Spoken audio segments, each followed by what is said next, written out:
अस्सलाम वालेकुम स्टूडेंट्स, क्या हाल है आपका। उम्मीद है आप खैरियत से होंगे। जी तो स्टूडेंट्स, आज हम 9th की मैथ के ऊपर यूनिट नंबर 1 है, एक्सरसाइज 1.5 है और क्वेश्चन नंबर 3 है।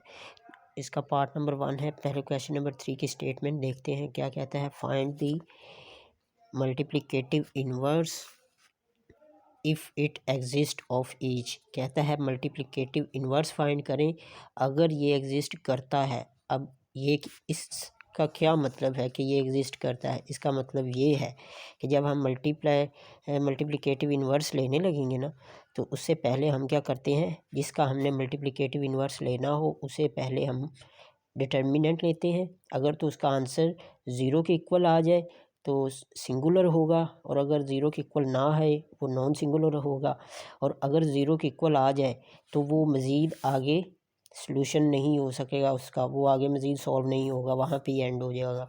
लेकिन अगर ज़ीरो के इक्वल नहीं आता यानी कि नॉन सिंगुलर होता है तो फिर उसको मज़ीद हम आगे सॉल्व कर सकते हैं। और सबसे पहले आपने ये फार्मूला याद रखना है मल्टीप्लिकेटिव इन्वर्स का, कि ए इन्वर्स इक्वल टू है किसके, एडजॉइंट ऑफ ए का एडजॉइंट लें और डिवाइड कर दें ए के डिटर्मिनेंट की।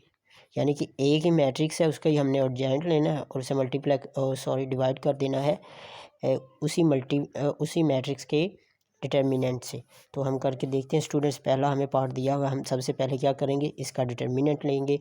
तो ए का डिटर्मिनेंट लेने के लिए हम इसे सलाखों में बंद करेंगे, सेम जैसे हमने क्वेश्चन नंबर 2 में किया था और 1 में किया था। देखेंगे अगर तो ये सिंगुलर हुआ तो क्वेश्चन यहीं पे ख़त्म हो जाएगा, अगर नॉन सिंगुलर हुआ फिर आगे चलेगा। मैं आपको बताता हूँ, देखिए ध्यान से, आपने गौर से एक एक स्टेप को फॉलो करना है।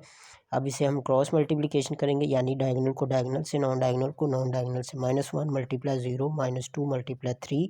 तो A determinant is equal to है जी, -1 मल्टीप्लाई ऑफ 0 से तो 0 आगे, 2 मल्टीप्लाई हुआ 3 से, माइनस दरमियान में वैसे ही आएगा। तो 2 3 ज़ा 6, यानी ए डिटर्मिनेंट हमारे पास क्या आ गया, -6। ये देखें ये ज़ीरो के इक्वल नहीं है, सो इसका सलूशन एग्जिस्ट करता है। जहाँ पे आप लिखेंगे एज, जैसा कि A determinant not equal to है ज़ीरो के, सो सलूशन इज़ एग्जिस्ट। यहाँ पे लिखेंगे सलूशन इज़ एग्जिस्ट, यानी ये इसका सलूशन एग्जिस्ट करता है। सो यहाँ पे लिखिए, सो ए इन्वर्स जो है वो इक्वल होगा किसके, मैंने आपको फार्मूला बताया, ये आपने याद रखना है, इसके बगैर इन्वर्स नहीं निकाल सकते आप। मैं बार बार कह रहा हूँ, इसे आपने अच्छे से जहन में बिठा लेना है। एडजॉइंट ऑफ ए का एडजॉइंट पहले लेंगे, फिर मल्टीप्लाई करेंगे डिटर्मिनेंट ए से और डिवाइड करेंगे मल्टीप्लाई ए से। तो डिटर्मिनेंट तो हमने पहले लिया हुआ है, जस्ट हमने एडजॉइंट लेना है। तो हम लिखेंगे adjoint of A is equal to, बल्कि यहाँ पे एडजॉइंट ना लिखें, अभी ए का मैट्रिक्स लिखें, -1 2, क्योंकि हमने ए का 2 आ गया ना, 2 0, तो हमने ए का लेना है एडजॉइंट, तो लेते हैं एडजॉइंट ए। अब लिखे एडजॉइंट, क्योंकि अब हमने एडजॉइंट का ऑपरेशन अप्लाई कर दिया। तो मैंने क्या बताया था कि एडजॉइंट लेने के लिए जो नॉन डायगोनल है उनके सिंबल चेंज करेंगे और जो डायगोनल है उनकी पोजीशन को चेंज करेंगे। ठीक है जी, जो डायगोनल है उनकी पोजीशन को चेंज करेंगे। यानी ये देखिए यहाँ पे -1 है, यहाँ पे 0 है, तो -1 की जगह पे 0 आ जाएगा और 0 की जगह पे -1 आ जाएगा। और जो दूसरी नॉन डायगोनल है उनके सिंबल चेंज करेंगे। देखें यहाँ पे प्लस है, यहाँ पे भी प्लस है, तो इनके साथ माइनस आ जाएगा।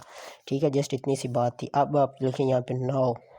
अब क्या जी, इन्वर्स ऑफ ए, हमने इन्वर्स ऑफ ए फाइंड करना है, एडजॉइंट ए ओवर ए का डिटर्मिनेंट। तो इन्वर्स ऑफ ए बराबर हुआ इसके, मैंने आपको बताया था पिछले लेक्चर में, जब इन्वर्स निकालने लगेंगे तो आपने जो डिटर्मिनेंट है ना, देखें डिटर्मिनेंट आ रहा है बटे के नीचे, अगर आप इस तरह भी कर ले तो सही है, कोई टेंशन वाली बात नहीं।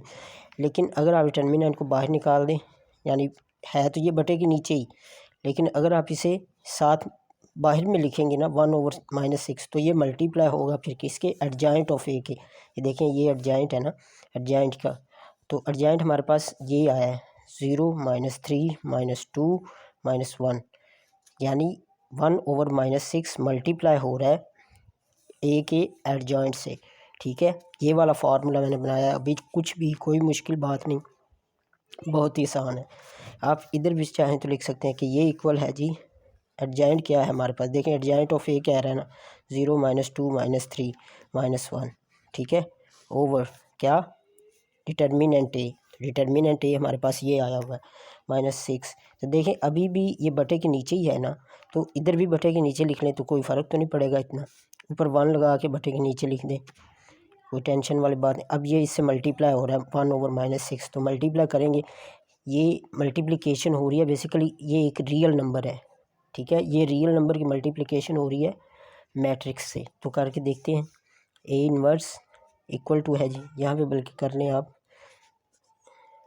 Inverse of A is equal to, देखें 1/-6, 1/-6 मल्टीप्लाई 0, ये वाला 0, यही 1/-6 मल्टीप्लाई -3, और यही -6 मल्टीप्लाई -2, ठीक है, यानी हर एंट्री के साथ इसे मल्टीप्लाई करना है, जैसे मैंने आपको पहले भी ये समझाया था, ये तो अब इतना मुश्किल नहीं होना चाहिए आपके लिए, ठीक है जी, -1 इससे।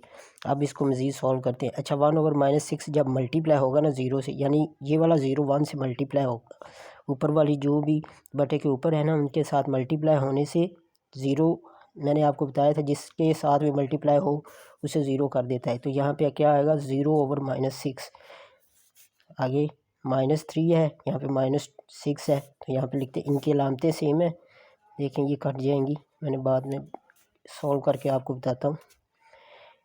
-2/-6, -2/-6, नेक्स्ट है जी -1/-6, ये ऊपर मल्टीप्लाई करने से आ रहा है, अगर तो यहाँ पे 2 होता 1 की जगह पे, फिर हमने 2 2 4 होना था, -4 आना था, लेकिन यहाँ पे 1 है, बटे के ऊपर हर जगह पे 1 है, तो मैं जस्ट उसे ऊपर वैसे ही लिख रहा हूँ, इसे मल्टीप्लाई करने के बाद यही आएगा।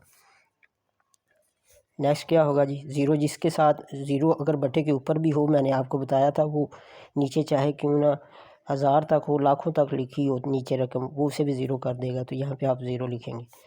अब ये देखिए बटे में मैंने आपको ये भी बताया था कि दोनों अलामतें एक जैसी हो वो आपस में कट जाती हैं, तो 3 2 6, 3 1 3, देखें दोनों 3 के टेबल पे जा रहे हैं, 3 2 6, 3 1 3, तो यहाँ पे आएगा 1/2। नेक्स्ट है जी, ये भी माइनस है, नीचे भी माइनस है, दोनों की अलामतें सेम है, ये भी आपस में कट गई, और 2 1 2, 2 3 6, 1/3 आ गया यहाँ पे। यहाँ पे ये भी माइनस, ये भी माइनस, ये आपस में कट गए, तो 1/6 एज इट इज़ आ जाएगा। तो A inverse is equal to क्या आ गया जी, 0, 1/3, 1/2 एंड 1/6, जस्ट इतनी सी बात थी। ओके जी स्टूडेंट्स, ये इसका आंसर है इन्वर्स ऑफ ए। तो स्टूडेंट्स इंशाल्लाह अब हम नेक्स्ट वीडियो में इसके मज़ीद पार्ट करेंगे, तो अपनी स्टडी को कंटिन्यू रखिए, इंशाल्लाह नेक्स्ट वीडियो में नेक्स्ट टॉपिक पे बात होगी।